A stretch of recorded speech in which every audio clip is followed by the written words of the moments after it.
Hi hello welcome to PSR news. నేను మీ త్రివేణి. ఈ రోజు మనతో పాటు గంట మౌలిక గారు అయితే ఉన్నారు. అసలు వారి రాజకీయంలో అసలు ఎలా వచ్చారు, ఏంటి రాజకీయానికి రావడానికి గల కారణాలు ఏంటి, వారి మాటలోనే అడిగి తెలుసుకుందాం. నమస్కారం. ఎలా ఉన్నారు మేడం? బాగున్నా అండి. అసలు మీరు ఇంత చిన్న వయసులోనే రాజకీయంలో ఎండ లేదు, వాన లేదు, చలి లేదు, అసలు ఏది చూడకుండా రాజకీయం, అది టీడీపీలోనే ఎందుకు ఇంత ప్రత్యేకంగా చేస్తున్నారు మీరు? అంటే నేను రాజకీయంలోకి రావడానికి మెయిన్ రీజన్ అయితే మా నాన్నగారండి. మా నాన్నగారు ఇప్పుడు నేను ఏదైతే వార్డుకి 23వ వార్డుకి కార్పొరేటర్ గా పోటీ చేశానో అదే వార్డుకి అంతకు ముందు కాంగ్రెస్ ప్రభుత్వంలో నాన్నగారు కార్పొరేటర్ గా పనిచేశారు. సో ఆయన తర్వాత ఆయన రాజకీయ వారసురాలుగా నేను రావటం జరిగింది. సో ఆఫ్టర్ మనకి ఎప్పుడైతే ఏపీ డివైడ్ అయిందో అప్పటి నుంచి మన వైపు కాంగ్రెస్ లేదు, తెలిసింది అందరికి. సో ఆ తర్వాత కోవలమూడి రవీంద్ర గారు మాట్లాడడం వల్ల ఆయన తరపున టీడీపీలోకి మేము జాయిన్ అవ్వడం జరిగింది. నాన్నగారి తరపున నేను రావడం జరిగింది. మీ నాన్నగారు వారసురాలుగా వచ్చానంటున్నారు. మీరు జాయిన్ అయితే కాంగ్రెస్ లో జాయిన్ అవ్వాలి, లైక్ టీడీపీలోనే ఎందుకు జాయిన్ అయ్యారు? వైసీపీలో కానీ ఇప్పుడు చాలా రకాల పార్టీలు ఉన్నాయి, వాటిలో ఎందుకు జాయిన్ అవ్వకుండా ప్రత్యేకంగా టీడీపీలోనే ఎందుకు జాయిన్ అవ్వాలి? ఎప్పుడైతే కాంగ్రెస్ మన ఏపీ నుంచి పూర్తిగా గాయబ్ అయిపోయిందో అప్పుడు ఏంటి అంటే కోవెలమూడి రవీంద్ర గారు నాన్నగారు నాన్నతో మాట్లాడి టీడీపీలో జాయిన్ చేయడం జరిగింది. సో నాన్న తరపున నేను ఈ టీడీపీలో జాయిన్ అవడం అనేది జరిగింది. ఎందుకంటారు టీడీపీ మీద అంత మక్కువ? సో అలా ఏం లేదండి.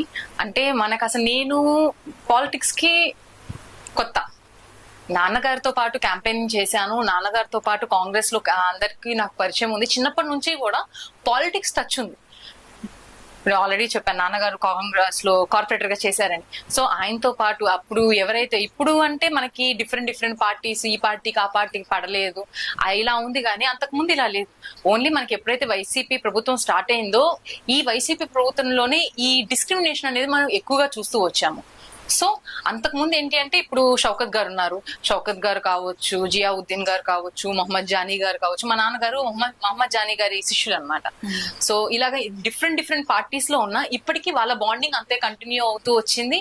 అండ్ ఇప్పుడు వాళ్ళు డిఫరెంట్ పార్టీలో ఉన్న వాళ్ళతో పాటు మా ఫ్రెండ్షిప్ కావచ్చు, మా రిలేషన్షిప్స్ కావచ్చు అంతే క్యారీ ఫార్వర్డ్ అవుతూ వచ్చినాయి. సో అలాగా పార్టీలకు అతీతంగా ఫస్ట్ నుంచి కూడా మేము చేస్తూనే వచ్చాము. ఎప్పుడైతే మనకి కాంగ్రెస్ అనేది మనకి ఆంధ్ర నుంచి పూర్తిగా అయిపోయిందో అప్పుడు ఇంకా నాన్నగారు ఏంటంటే ఇంకే పార్టీలోకి వెళ్ళకూడదు అని చెప్పి డిసైడ్ అయ్యి ఉండిపోయారు. కానీ లేదండి, మీరు ఇప్పటి వరకు చాలా సర్వీస్ చేస్తున్నారు, మీలాంటి వాళ్ళ అవసరం మాకు ఉంది అని చెప్పేసి నాన్నగారు మాట్లాడి టీడీపీలోకి జాయిన్ చేయించడం జరిగింది. అంటే పుట్టిల్లు వేరు, నాన్నగారు సపోర్ట్ చేశారు, ఓకే. మెట్టినింటికి వచ్చాక మీ హస్బెండ్ మీ రాజకీయాలకు ఎలాంటి సపోర్ట్ చేశారంటారు? ఇప్పుడు తను సపోర్ట్ చేస్తున్నారు కాబట్టి మీ అందరితో నేను ఇట్లా ఇంటరాక్ట్ అవ్వగలుగుతున్నాను. ఎందుకంటే వన్స్ మనం పెళ్లి కాక ముందు అయితే మనకు ఆ ఫ్రీడమ్ ఉంటుంది. పెళ్ళైన తర్వాత హస్బెండ్ పర్మిషన్ లేకుండా లేడీస్ బయటకు వచ్చి వాళ్ళ ఇండిపెండెంట్ గా జాబ్ చేయడానికే చాలా కష్టం. అలాంటిది పాలిటిక్స్ అంటే ఇట్స్ డిఫరెంట్ ఈక్వేషన్ అనమాట. పాలిటిక్స్ లో బయట సిచ్యువేషన్ ఎలా ఉంది, లేడీస్ ని ఎలా టార్గెట్ చేస్తున్నారు, బయట ట్రోలింగ్ ఎలా ఉంది, ఇదంతా మనం చూస్తూనే వచ్చాం. ఇలాంటి సిచ్యువేషన్ లో ఒక లేడీ బయటకు వచ్చి అది పొలిటికల్ లో బయటికి రావాలి అంటే కంపల్సరీ ఫ్యామిలీ కంప్లీట్ సపోర్ట్ లేనిదే అది జరగటం, అది అసలు జరిగే ప్రసక్తే లేదు. నాకు మా హస్బెండ్ ఫుల్ కోఆపరేషన్ ఉంది, తను ఎక్కడికి వెళ్తున్నా కూడా తన సపోర్ట్ ఉంది కాబట్టి నేను ఇంత కాన్ఫిడెంట్ గా బయటికి రావడం, ఇంత వర్క్ చేయడం అనేది జరుగుతుంది. అంటే పిల్లలు గాని మా మమ్మీ మాతో ఉండట్లేదు, అత్తగారు హస్బెండ్ అనే కాకుండా అత్తయ్య మామయ్య, I'm lucky to say that I have an understanding family. Okay. ఇప్పుడు చంద్రబాబు నాయుడు గారు అరెస్ట్ అయ్యారు, మీరు అంత ఎండలో కూడా లెక్క చేయకుండా జనమందరినీ తీసుకొచ్చి ధర్నాలు చేశారు, ఫస్ట్ లేడీ మీరు. ఒకటండి, ఇప్పుడు మీరు ప్రపంచ వ్యాప్తంగా ఎక్కడన్నా చూడండి, మన ఆంధ్ర తీసి పక్కన పెట్టండి, ఆంధ్ర, తెలంగాణ, వేరు రాష్ట్రాలు, ప్రపంచ వ్యాప్తంగా ఎన్నో దేశాలలో ప్రతి ఒక్కళ్ళు కూడా బయటకు వచ్చారు. ఎందుకంటే ఆ నీడ్ అది. ఆయన పొలిటికల్ కెరీర్ కి, ఆయన ఎక్స్పీరియన్స్ కి రెస్పెక్ట్ ఇవ్వకుండా, కనీసం ఆయన ఏజ్ కి రెస్పెక్ట్ ఇవ్వకుండా ఇప్పుడు వైసీపీ ప్రభుత్వం చేసిన దానికి ఆయన తప్పు లేకుండా ఆయన్ని తీసుకెళ్లి జైల్లో పెట్టారు. జైల్లో కూడా ఆయన్ని ఎలా ట్రీట్ చేశారో అందరికీ తెలిసిన విషయమే. ఇప్పుడు పవన్ కళ్యాణ్ గారు లాంటి వ్యక్తి బయటకు వచ్చి ఆయన సిచ్యువేషన్ నేను చూశాను, సో ఇక నుంచి నేను ఉన్నాను, మీతో అండగా నేను ఉంటాను అని చెప్పేసి బయటకు వచ్చారు అంటే ఆల్రెడీ ఇప్పుడు ఒక్కొక్కరికి మధ్యలో ఈక్వేషన్స్ ఎలాగన్నా ఉండొచ్చు, కానీ కామన్ పర్పస్ ఏంటి? ప్రజలకి సేవ చేయాలి, ప్రజలకి సేవ చేయాలి, డెవలప్మెంట్ ఉండాలి. మనం ఇప్పుడు అందరూ అన్ని దేశాలకి, అన్ని రాష్ట్రాలకి క్యాపిటల్ ఉంది. మన క్యాపిటల్ ఎక్కడ ఉంది? మనకి క్యాపిటల్ అంటూ 3 రాజధానులు అన్నారు, స్పెషల్ స్టేటస్ అన్నారు. వన్స్ ప్రభుత్వం ఫామ్ అయిన తర్వాత ఇప్పటి వరకు ఎలాంటి దాని గురించి ఏమీ లేకుండా, ఇచ్చిన ఒక్క వాగ్దానం కూడా పూర్తి చేయకుండా 5 సంవత్సరాలు పరిపాలించుకుంటూ వచ్చారు. కానీ ఎవరైతే మీరు ఇలా చెయ్యలేదు అని చెప్పి ప్రశ్నించారో వాళ్ళందరి మీద కూడా కేసులు పెట్టడం, సోషల్ మీడియాలో వాళ్ళు ఎవరిని ఎలాగైనా ట్రోల్ చేయొచ్చు, ఎలాంటి లాంగ్వేజ్ అన్నా యూజ్ చేయొచ్చు. కానీ వాళ్ళ గురించి ఎవరన్నా నెగిటివ్ పబ్లిసిటీ చేస్తే, వీళ్ళు ఏదన్నా సోషల్ మీడియా ఏ ప్లాట్ఫామ్ అయినా వాళ్ళ గురించి నెగిటివ్ పబ్లిసిటీ చేసిందంటే వీళ్ళందరూ పచ్చ సైన్యం అని చెప్పేసి ఆ ఛానల్స్ ని ఇంటర్వ్యూస్ రాకుండా రిస్ట్రిక్షన్స్ పెట్టడము, లేదంటే ఎవరెవరైతే సోషల్ మీడియాలో వీళ్ళ గురించి అగెయిన్స్ట్ గా పోస్టులు చేస్తారో వాళ్ళందరి మీద కూడా కేసులు పెట్టడము, వాళ్ళని ఎఫ్ఐఆర్ ఫైల్ చేసి తీసుకెళ్లి టార్చర్ పెట్టడం, ఇవన్నీ కూడా మనం కామన్ గా చూస్తూ వచ్చాం ఈ 5 years కూడా. సో ప్రతి ఒక్కళ్ళు విసిగిపోయి ఉన్నారు. అందరూ కూడా ఫ్రీడమ్ కావాలనుకుంటున్నారు, డెవలప్మెంట్ కావాలనుకుంటున్నారు. కానీ అందరికీ తెలుసు, ఏదో ఒక్క ఛాన్స్ ఇవ్వండి, నేను ఏంటో చూపిస్తాను, మా నాన్నగారి కన్నా ఎక్కువ మీకు సేవ చేస్తాను, ఒక్క ఛాన్స్ ఇవ్వండి అని చెప్పేసి జగన్ గారు పరిపాలనలోకి వచ్చారు. కానీ వైఎస్ఆర్ గారికి ఉన్న పేరుని కూడా చెడగొట్టేలాగా ఆయన పరిపాలన చేశారు. సో ఇంకా ఒక్క ఛాన్స్ ఇచ్చి ఇప్పటి వరకు పడింది చాలు, ఇప్పటికన్నా మా జీవితాలు, మా పిల్లల భవిష్యత్తులు బాగుపడాలి అంటే ప్రభుత్వం మారితే గాని జరగని పని అని ప్రతి ఒక్క పౌరుడు కూడా వాళ్ళ ఓటుతో సమాధానం చెప్పి, ఇప్పుడు మనకి మొన్న వచ్చిన రిజల్ట్స్ ప్రతి ఒక్కల మనసులో ఉన్న సమాధానం అన్నమాట. ఆ సమాధానం ఓటు రూపంలో చూపించి వాళ్ళ ప్రభుత్వాన్ని వాళ్ళే మార్చుకున్నారు. మీరు ఇప్పుడు అన్నారు ఓట్ ద్వారా చేసుకున్నారు అని చెప్పేసి, వైసీపీ నాయకులు ఏమంటున్నారంటే పవన్ కళ్యాణ్ కలవకపోతే చంద్రబాబు అనే నాయకుడు ఉండడు, ప్లస్ టీడీపీ అనే పార్టీ కూడా ఉండదు అని అనుకుంటున్నారు. అంటే పవన్ కళ్యాణ్ కలవడం వల్లే చంద్రబాబు నాయుడు గెలిచారంటారా? అందరూ కలిశారు కాబట్టే ప్రభుత్వం మారిందంట. ఎందుకంటే ఎవరిది కూడా ఒక్కళ్ళతో 1 man షో కాదండి ఇది. ఎవరు కూడా ఎవరి సొంత ప్రయోజనాల కోసం కలవటం కానీ, సొంత ప్రయోజనాల కోసం ఎలాంటి స్కీములు చేయడం కానీ ఇక్కడ జరగలేదు. అందరూ కూడా ఈ 5 సంవత్సరాలు ప్రజలు చాలా వెనక్కి వెళ్ళిపోయారు. ముందుకు వెళ్లాల్సిన డెవలప్మెంట్ అంతా కూడా వెనక్కి వెళ్ళింది. ఇలానే ఉంటే గనక తర్వాత మన ఆంధ్రప్రదేశ్ ఒకప్పుడు ఇలా ఉండేది అని పిల్లలు చదువుకోవాల్సిన సిచ్యువేషన్ వస్తదేమో అని పవన్ కళ్యాణ్ గారు, చంద్రబాబు గారు అందరూ కూడా కలిసి కూటమిలాగా ఫామ్ అయ్యి, ముందు మిగతావి అన్ని పక్కన పెట్టండి, డెవలప్మెంట్ రావాలి అంటే ముందు ఈ జగనాసురుణ్ణి తప్పిస్తే తప్ప నా ప్రజలు బాగుపడరు అని ప్రభుత్వం కోసం అందరూ కలిసి కూటమిగా ఫామ్ అయ్యారు. దీంట్లో ఎవరి స్వార్థం లేదు, ఏమీ లేదు. కానీ చెప్పడానికి ఏమంటారు, వీళ్ళు మమ్మల్ని ఎదిరించే సత్తా లేక వీళ్ళందరూ కూటమిగా ఫామ్ అయ్యారంటారు. కూటమిక అంటే నేను అంటుంది ఏంటంటే పవన్ కళ్యాణ్ వల్లే టీడీపీ అనే పార్టీ ఉంది, టీడీపీ అనే పార్టీ గెలిచింది అంటున్నారు. ఒకరికొకరు సపోర్ట్ అండి. ఇప్పుడు పవన్ కళ్యాణ్ గారు లేకపోతే చంద్రబాబు గారు గెలిచేవారు కాదు. చంద్రబాబు గారి సపోర్ట్ కావాలి అనుకున్నారు కాబట్టి పవన్ కళ్యాణ్ గారు చంద్రబాబు గారిని కలిశారు. వాళ్ళు ఇద్దరు కూడా మ్యూచువల్ గా ఒకళ్ళ సపోర్ట్ ఒకళ్ళు కావాలి అని కలిసిన వాళ్ళే తప్ప, వీళ్ళు జాయిన్ అవడం వల్ల నేను గెలుస్తాను, లేదా నేను టీడీపీలో జాయిన్ అవడం వల్ల ఓట్లు చేరకుండా ఉంటాయి కాబట్టి మా వాళ్ళందరూ గెలుస్తారు అని పవన్ కళ్యాణ్ గారు ముందుకు రాలేదు. పవన్ కళ్యాణ్ గారు మాతో పాటు కలిస్తే వాళ్ళ ఓట్స్ అన్ని మా వైపు జాయిన్ అవుతాయి కాబట్టి జనసేన వస్తుంది అని చెప్పేసేసి చంద్రబాబు గారు అనుకోలేదు. వీళ్ళందరూ మ్యూచువల్ ఒకటే మాట మీద ప్రజల కోసం చేయడం జరిగింది. ఇద్దరు కూడా ఒక మ్యూచువల్ అండర్స్టాండింగ్ తో కలిశారు, ఒకళ్ళ సపోర్ట్ తో ఒకళ్ళు గెలిచారు. ఓకే, జగన్ గారు గెలిచిన కొత్తలో పథకాలన్నీ పెడుతున్నారు, ప్రజల్ని సోమరిపోతులు చేస్తున్నారు అని చెప్పేసి చంద్రబాబు నాయుడు గారు చాలా సార్లు అన్నారు. కానీ అదే చంద్రబాబు నాయుడు గారు సేమ్ పథకాలు పెట్టారు. ఇప్పుడు జనాల్ని సోమరిపోతులు చేయట్లేదు అంటారా? రిక్వైర్మెంట్ ఉందండి ఇప్పుడు ప్రెసెంట్. ఎందుకంటే ఈ 5 సంవత్సరాలుగా ఆర్థికంగా అన్ని రకాలుగా కూడా ప్రజలు బాగా ఇబ్బంది పడిపోయారు. సో వాళ్ళకు ఒక రిలీఫ్ కావాలి అంటే తప్పదు. ఇప్పుడు ఏది చేసినా కూడా ఇప్పుడు మీరు చూసారు, నా ఫస్ట్ సంతకం డిఎస్సి మీద పెడతామన్నారు, మెగా డిఎస్సి వదిలేరు. పెన్షన్లు పెంచుతామన్నారు. జగన్ గారు చెప్పినట్టు వాయిదాలు వారీ లేకుండా ఒకేసారి పెన్షన్ అమల్లోకి తీసుకొచ్చారు. అలాగా ఇచ్చిన మాటలన్నీ కూడా నెరవేర్చుకుంటూ వచ్చారు. రాజధాని అన్నారు. గెలిచినాక పదవిలోకి రాకముందే గెలిచిన 2వ రోజు నుంచే రాజధాని పనులు స్టార్ట్ అయింది. జేసీబీలు దిగి మనకి అమరావతి అంతా కూడా బాగు చేస్తున్నారు, అందరూ చూసిన విషయమే. సో అన్ని చోట్ల కూడా డెవలప్మెంట్ స్టార్ట్ అయింది. డెవలప్మెంట్ రావాలి అంటే ఆర్థికంగా అందరూ కూడా, ఎప్పుడైతే ఆర్థికంగా ప్రతి ఒక్కళ్ళు కూడా స్టేబుల్ అవుతారో అప్పుడే ఓవరాల్ డెవలప్మెంట్ అనేది ఉంటుంది. సో ఆ స్టెబిలిటీ ఉండాలి అంటే ప్రెసెంట్ సిచ్యువేషన్ ఎవరికి వాళ్ళు నిలదొక్కునే సిచ్యువేషన్ కాదు కాబట్టి ఫైనాన్షియల్ గా సపోర్ట్ కోసం మన ఈ ప్రభుత్వం కూడా మనకి సపోర్ట్ చేయడానికి అని చెప్పేసి పథకాలన్నీ కూడా ప్రవేశపెట్టింది. ఓకే, గల్లా మాధవి గారు అసలు ఈ గుంటూరువే కాదు వాళ్ళది, ఎక్కడి నుంచో వచ్చింది, అసలు ఇక్కడ గెలుస్తుందా, ప్రజల సమస్యలు ఇక్కడ గుంటూరులో ఉన్న ప్రజల సమస్యలు తెలుసా ఆవిడకి అని చెప్పేసి చాలా ట్రోల్స్ చేశారు, చాలా చాలా అన్నారు. దానికి మీరేం సమాధానం చెప్తారు? ఇప్పుడు వచ్చిన కొత్తలో ప్రతి ఒక్కళ్ళు అదే మాట అన్నారండి.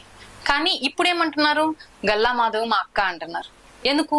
చాలా తక్కువ టైం తన జనాల్లోకి వెళ్ళటానికి, మాధవి గారు జనాల్లోకి వెళ్ళటానికి, గల్లా మాధవి అన్న పేరు బయట రావడానికి చాలా టైం పట్టింది. కానీ ఉన్న చాలా తక్కువ టైంలోనే చాలా బాగా యూటిలైజ్ చేసుకొని జనాల్లోకి వెళ్ళారు. ఇప్పుడు ఎవరు కొత్తగా వచ్చినా ఇలాంటి మాటలు అనేది చాలా కామన్. కానీ ఆ మాటలన్నీ తట్టుకొని నించున్నారు, గెలిచారు అంటే అది గ్రేట్. గెలిచిన తర్వాత తను ఏం చేస్తారు అని ఎన్నో క్వశ్చన్స్ అన్నారు. కానీ గెలిచిన తర్వాత నేను మీతో పాటే ఉన్నాను, మీకు నేను ఎప్పుడు కూడా సహాయంగా ఉంటాను అని ఏదైతే నుంచున్నప్పుడు మాటలు ఇచ్చారో అదే మాట నిలబెట్టుకుంటూ ఇప్పుడు జనంలోనే ఉన్నారు. ఎవరు ఏ సమస్య ఉన్నా కూడా డైరెక్ట్ మాధవి గారి ఆఫీసు మన సెంటర్ లోనే ఉంది. శ్రీనివాసరావు తోట మెయిన్ రోడ్ లో మాధవి గారి ఆఫీస్ ఉంది. ఎవరు ఏ సమస్యలు అని చెప్పేసి దరఖాస్తు తీసుకెళ్లినా కూడా పర్సనల్ గా కలిసి వాళ్ళకి కూడా గైడెన్స్ ఇస్తున్నారు, సపోర్ట్ చేస్తున్నారు. ఓకే, సో ఇచ్చిన మాట నిలబెట్టుకున్నారు కాబట్టి మాధవి గారు ఏదైతే మాట అన్నారో, రజనీ గారు ఏదో ఊరు నుంచి వచ్చారు, మీ బిడ్డని మమ్మల్ని నన్ను ఆదరించి అన్నారు. కానీ ఉన్న ఆల్రెడీ మినిస్టర్ గా పనిచేసి గెలిచిన నియోజకవర్గంలోనే ఎలాంటి అభివృద్ధి చేయలేని వ్యక్తి మన గుంటూరు జిల్లాకి వచ్చి నేను మీ బిడ్డనమ్మా నన్ను ఆదరించండి, మీకు అభివృద్ధి చేస్తాను అంటే ఎవరు నమ్ముతారండి? అదే సమాధానం ఓటు రూపంలో చెప్పారు. ఓకే, జగన్ గారి పాలనలో అంతా రౌడీయిజం అని చెప్పేసి చాలా మీరు అన్నారు, మాటలన్నారు. చంద్రబాబు నాయుడు గారు కూడా చెప్పారు. సేమ్ చంద్రబాబు నాయుడు గెలవగానే సేమ్ అదే వస్తుంది కదా, రౌడీయిజమే చేస్తున్నారు. రౌడీయిజం చేస్తున్నారంటే ఇప్పుడు నెగిటివ్ పబ్లిసిటీ అనేది ఎక్కడన్నా కామన్ అండి. ఇప్పుడు చాలా మంది ఇప్పుడు బయట ఎలా జరుగుతుందంటే డైవర్షన్ పాలిటిక్స్. మీరు చూస్తే కనుక వైసీపీ ప్రభుత్వం ఫస్ట్ నుంచి కూడా చేస్తుంది డైవర్షన్ పాలిటిక్స్. వాళ్ళు ఎంత రాక్షసత్వంగా కార్యకర్తల్ని కావచ్చు, ప్రజల్ని కావచ్చు, ఆడవాళ్ళని కావచ్చు ఎంత దారుణంగా ప్రవర్తించారండి. ఇప్పుడు కూడా ఏంటి అంటే వాళ్ళు ఎలాంటి అభివృద్ధి చేయలేదు కాబట్టి వాళ్ళు గెలవలేదు. కానీ దాన్ని కప్పిపుచ్చుకోవడం కోసం ఈవీఎంలు మార్చి వాటిని స్కామ్ చేసేసేసి గెలిచారు. మళ్ళీ అది ఎక్కడ బయటపడుతుందో అని చెప్పేసేసి మా మీద దాడులు చేయిస్తున్నారు అని చెప్పేసేసి వాళ్ళ మీద వాళ్ళే దాడులు చేయించి జనసేన టీడీపీ వాళ్ళు దాడులు చేస్తున్నారు అని చెప్పేసేసి డైవర్షన్ పాలిటిక్స్ అనేది ఇంకా వాళ్ళు కంటిన్యూ చేస్తున్నారు. ఓకే, ఇప్పుడు ఈ మ్యాటర్ మీరు అంటే తీసుకొచ్చారు కాబట్టి నేను అడుగుతున్నాను. గల్లా మాధవి అనే వ్యక్తి గెలవగానే రజనీ మీద దాడి చేయించింది, రజనీ ఆఫీస్ మీద దాడి చేయించింది అని క్లిప్స్ కూడా ఉన్నాయి. దానికి మీరేం సమాధానం చెప్తారు? అందరూ గెలిచిన సంబరాల్లో ఉంటే పక్కన వాళ్ళ మీద దాడి చేయాలి అన్న ఆలోచన ఎవరికి ఉంటుందండి? ఇప్పుడు దాడి చేశారు అంటే ఇన్ని రోజులు మీరు చేసిన వాటికి కడుపు మండి ఎవరైనా చేశారేమో. అంతేకాని మేము మా పవర్ వచ్చింది మీ మీద, మేము దాడి చేసి మా ప్రతీకారం తీర్చుకుంటాము అని చెప్పేసేసి ఎవరు కూడా చెయ్యరు. ఇప్పుడు చంద్రబాబు గారు, పవన్ కళ్యాణ్ గారు చెప్పారు, మనం గెలిచాము అంటే ప్రజల కోసం గెలిచాము, వాళ్ళ అభివృద్ధి కోసం గెలిచాము, కానీ కక్ష సాధింపుకు కాదు. అది వాళ్ళు డైరెక్ట్ గా స్పెసిఫిక్ గా మనందరికీ కూడా చెప్పారు, అదే ఫాలో అవుతున్నారు. ఇప్పుడు మీరు చూస్తే కనుక స్టార్టింగ్ లో ఇనిషియల్ డేస్ లో కావాలని చెప్పేసి వాళ్ళ మీద వాళ్ళు గొడవలు చేయించుకున్నారు ఏంటి అనేది ఆ మ్యాటర్ పక్కన పెడితే, ఇప్పుడు ఎక్కడన్నా మీకు ఎంత చాలా ప్రశాంతంగా ఎక్కడ చూసినా డెవలప్మెంట్ స్టార్ట్ అయింది, మార్పు స్టార్ట్ అయింది. ప్రతి ఒక్కరు కూడా చాలా సంతోషంగా ఉన్నారు. ఇన్ని రోజులు ఆఫీసుల చుట్టూ తిరిగినా కూడా అవ్వని పనులన్నీ ఇప్పుడు అవుతున్నాయి అని చెప్పేసి చాలా హ్యాపీగా ఉన్నారు. ఆ సాటిస్ఫాక్షన్ కోసం లీడర్స్ అందరూ వర్క్ చేస్తున్నారు. ప్రతి ఒక్క కార్యకర్త కూడా ఇప్పుడు మీరు గల్లా మాధవి గారి గురించి అడిగారు, సో మిగతా పాలిటిక్స్ పక్కన పెడదాము. గల్లా మాధవి గారు మా నియోజకవర్గం కాబట్టి మా పర్సనల్ ఎక్స్పీరియన్స్ చెప్పాలంటే ఏదైతే మా వార్డు మా వార్డులో సమస్యలతో మేము వెళ్ళామో ఒకే మాట అన్నారు, ఇలా ఒక్కొక్క సమస్యతో కాదండి, ఒకేసారి మీకు ఏమేమి సమస్యలు ఉన్నాయో మొత్తం కూడా ఫొటోస్ తీసి మాకు డైరెక్ట్ గా ఒక ఫైల్ లాగా అప్లై చేశారంటే మేము ఆ దానికి రిలేటెడ్ ఆఫీసర్స్ తో మాట్లాడాలి అంటే మాకు ఆ పిక్టోరియల్ గా ఉంటే కనుక మేము వాళ్ళకి కొంచెం గట్టిగా మాట్లాడడానికి ఉంటుంది. సో మాకు అన్ని డీటెయిల్స్ అన్ని ఇప్పించండి, మేము మీకు మొత్తం కూడా చేయించే బాధ్యత మాది అన్నారు. మేము అంతే అంతే సబ్మిట్ చేసాము, వర్క్స్ స్టార్ట్ అయినాయి. సో మనకు కావాల్సింది అది కదా, పనులు జరుగుతున్నాయా లేదా అని. కానీ ఆ అభివృద్ధి వాళ్ళు చేస్తున్న వర్క్ ని కప్పిపుచ్చడానికి ఏమంటారు, వాళ్ళు ఏం చేశారు, ఇప్పుడు గెలిచారు కాబట్టి కక్ష సాధించడం కోసం పక్క పార్టీ కార్యకర్తల మీద, నాయకుల మీద, ఆఫీసుల మీద దాడులు చేస్తున్నారు అంటున్నారు. నేను పర్సనల్ గా ఎక్స్పీరియన్స్ చేసింది, వీళ్ళు పదవిలోకి వచ్చినప్పటి నుంచి కూడా డెవలప్మెంట్ మీద, వాళ్ళ ప్రజల సమస్యల్ని పరిష్కరించడం మీద ఫోకస్ చేశారు. కానీ ఇప్పుడు వాళ్ళు ఈ 5 years వైసీపీ కార్యకర్తలు కావచ్చు, నాయకులు కావచ్చు చేసింది ఏంటి, అభివృద్ధి పక్కన పెట్టేసేసి ఎవరైతే ప్రతిపక్షం ఉన్నారో వాళ్ళని టార్గెట్ చేశారు కాబట్టి వీళ్ళు మమ్మల్ని టార్గెట్ చేస్తున్నారు అని చెప్పేసేసి అనుకుంటూ, ఒకవేళ టార్గెట్ చేయట్లేదు, ఎందుకు టార్గెట్ చేయట్లేదు అని చెప్పి టార్గెట్ మమ్మల్ని వాళ్ళే టార్గెట్ చేసుకుంటూ న్యూస్ క్రియేట్ చేస్తున్నారు. ఓకే, గల్లా మాధవి గారి గెలుపు వెనక గంటా మౌనిక గారి ఎంత ప్రాధాన్యత ఎంత ఉందంటారు? ప్రతి ఒక్క కార్యకర్త, ప్రతి ఒక్క ఓటర్, ప్రతి ఒక్కళ్ళ పార్ట్, ఎవరి పార్ట్ వాళ్ళు కరెక్ట్ గా ప్లే చేసి ప్రతి ఒక్కళ్ళు కష్టపడ్డారు కాబట్టే ఈరోజు గల్లా మాధవి గారు గెలిచారు, పెమ్మసాని గారు గెలిచారు, కూటమి ప్రభుత్వం వచ్చింది, చంద్రబాబు గారు సీఎం అయ్యారు. ఇవన్నీ వచ్చిందంటే ప్రతి ఒక్కళ్ళు కష్టపడ్డారు కాబట్టి. ఇది ఒకళ్ళ కష్టం కాదండి, మాధవి గారి కష్టం కాదండి, మౌలిక కష్టం కాదండి, ప్రతి ఒక్కళ్ళు కష్టపడి మార్పు కోసం కృషి చేశారు కాబట్టి మాత్రమే ఈ రోజు ఈ మార్పు మనం చూస్తున్నాం. ఓకే, మీరు ఇంత కష్టపడ్డారు, ఏమన్నా పదవి ఆశిస్తున్నారా? పదవి ఇస్తే మంచిదండి. ఏదైనా కూడా ఎవరైనా ఆశించేదంటే, ఇప్పుడు మేము సేవ చేయాలనే దిగాము. ఇప్పుడు మేము ఇది సేవ, మాకు ఇది కొత్త కాదు. నాన్న కార్పొరేటర్ గా ఉన్నప్పుడు కూడా మీరు ఒకవేళ కనుక్కుంటే గనక అంతకు ముందు వాళ్ళతో తర్వాత వాళ్ళతో పోల్చుకుంటే నాన్నగారు కార్పొరేటర్ గా ఉన్నప్పుడే మా వార్డులో ఎన్నో పనులు ఎంతో మందికి సహాయం చేశారు. సో అలాగా పుట్టినింట్లో, మెట్టినింట్లో మా అత్తయ్య గారు ఓల్డ్ ఏజ్ హోమ్ రన్ చేస్తున్నారు. సో అలాగా ఎన్నో సంవత్సరాల నుంచి ఓల్డ్ ఏజ్ హోమ్ రన్ చేస్తూ ఎంతో మందికి సహాయం చేస్తూ వచ్చారు. ఓల్డ్ ఏజ్ హోమ్ తరపున ఎంతో మందికి బట్టలు, సరుకులు ఇవన్నీ కూడా దానం చేస్తూ వచ్చారు. సో అలాగా పుట్టినింట్లో మెట్టింట్లో ఇద్దరూ కూడా సేవలో ఉన్నారు కాబట్టి మేమందరం కూడా, ఇప్పుడు అత్తయ్య గారు చనిపోయిన తర్వాత మేము ఆశ్రమాన్ని రన్ చేసుకుంటూ ఎంతో మందికి హెల్ప్ చేస్తూ వచ్చాము. సో మాకు ఆ ఒకళ్ళకి సర్వీస్ చేసినప్పుడు వాళ్ళు చూపించే గ్రాటిట్యూడ్ లో, వాళ్ళ ఫేస్ లో వచ్చే స్మైల్ లో ఉండే ఆ సాటిస్ఫాక్షన్ అది తెలుసు. సో ఆ సాటిస్ఫాక్షన్ కోసం మేము వర్క్ చేస్తున్నాం. సో ఒక పవర్ ఉంది మన చేతిలో. ఇప్పుడు బయట సిచ్యువేషన్ ఎలా ఉందంటే, మనకి చెయ్యాలని అని ఎంత తపన ఉన్నా మనకి ఒక పవర్ లేనిదే మనం ఫుల్ ఫ్లెడ్జ్డ్ గా ఏ సర్వీస్ కూడా చేయలేని సిచ్యువేషన్ బయట. సో ఇలాంటి సిచ్యువేషన్ లో ఈదో మనీ ఉండాలి లేదా పవర్ ఉండాలి. సో సేవ మీద ఫోకస్ పెట్టినప్పుడు మనం కోట్లు సంపాదించలేం. కోట్లు సంపాదించాలంటే అడ్డదారులు తొక్కాలి.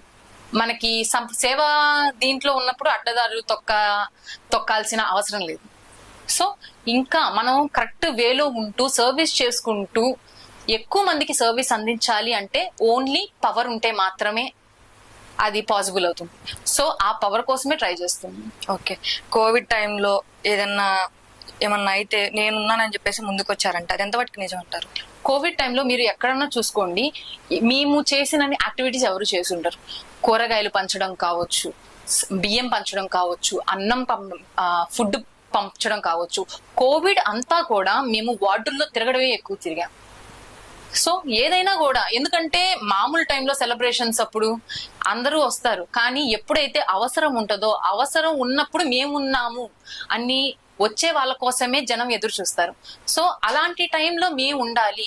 ఏ పదవులు పక్కన పెట్టండి, అధికారం పక్కన పెట్టండి, అవసరం అయినప్పుడు మేము ఉన్నామా లేదా అది ఇంపార్టెంట్. సో ప్రజలకు ఆ టైంలో రిక్వైర్మెంట్ ఉంది, మా చేతనైనంత మేము చెయ్యాలి, మాకు అందుబాటులో ఉన్న వాళ్ళతో మేము చేయించాలి అని కోవిడ్ టైంలో కావచ్చు, ఆ తర్వాత కావచ్చు, ఇప్పటికీ కూడా ఇన్ ద ఫీల్డ్ వర్క్ జరుగుతూనే ఉంది. ఇప్పుడు ప్రభుత్వం ఫామ్ అయిన తర్వాత ఇప్పుడు వరకు లాస్ట్ గవర్నమెంట్ లో ఎన్నిసార్లు చెప్పినా కూడా స్ట్రీట్ లైట్స్ అవన్నీ చాలా ఏరియాస్ లో వేయలేదు. సో అవన్నీ వేయించాం. డ్రైనేజ్ వర్క్ స్టార్ట్ అయింది, నిన్నటి నుంచి డ్రైనేజ్ వర్క్ స్టార్ట్ అయింది. రోడ్ల గురించి కూడా ఆల్రెడీ మాట్లాడుతున్నాం. సో ఏదైనా కూడా మన తోచినంతలో మనం వర్క్ చేయాలి, మన వార్డు డెవలప్ చేసుకోవాలి, మన ప్రజలకి మనం హెల్ప్ చేయాలి, మనకి వాళ్ళకి అందుబాటులో ఉండాలి. అదే కాన్సెప్ట్ గా పెట్టుకొని ఫస్ట్ నుంచి కూడా వర్క్ చేస్తున్నాం. ఓకే, గల్లా మాధవి గారి గురించి ఒక మాటలో చెప్పాలంటే ఏం చెప్తారు? అందరి ఇంటి ఆడపిల్లలాగండి. ఓకే మేడం, టీడీపీలో ఇంత కృషి చేశారు, ఎన్నో సేవా కార్యక్రమాలు చేశారు, పార్టీ మిమ్మల్ని గుర్తిస్తుందంటారా? మా కష్టాన్ని వాళ్ళు గుర్తించి ప్రతి ఒక్కరికి కూడా రికగ్నిషన్ ఇస్తారే కదండి. సో ట్రై చేస్తున్నాం. ఒకవేళ మా కష్టాన్ని వాళ్ళు గుర్తించి మంచి పోస్ట్ ఇస్తే గనక దానికి 100% కూడా మేము కరెక్ట్ గా దాన్ని యూటిలైజ్ చేసుకొని ఇంకా ఎక్కువ మందికి మా సర్వీస్ అందించడానికి 100 కాదండి 1000% కూడా నా ఎఫర్ట్స్ అనేది పెట్టడానికి అయితే నేను సిద్ధంగా ఉన్నాను. సో మరి ఆ అవకాశం అనేది మన పార్టీ నేతలు ఆ భగవంతుడు ఇవ్వాలి. సో దానికోసం ఎదురు చూస్తాం. Okay, thank you.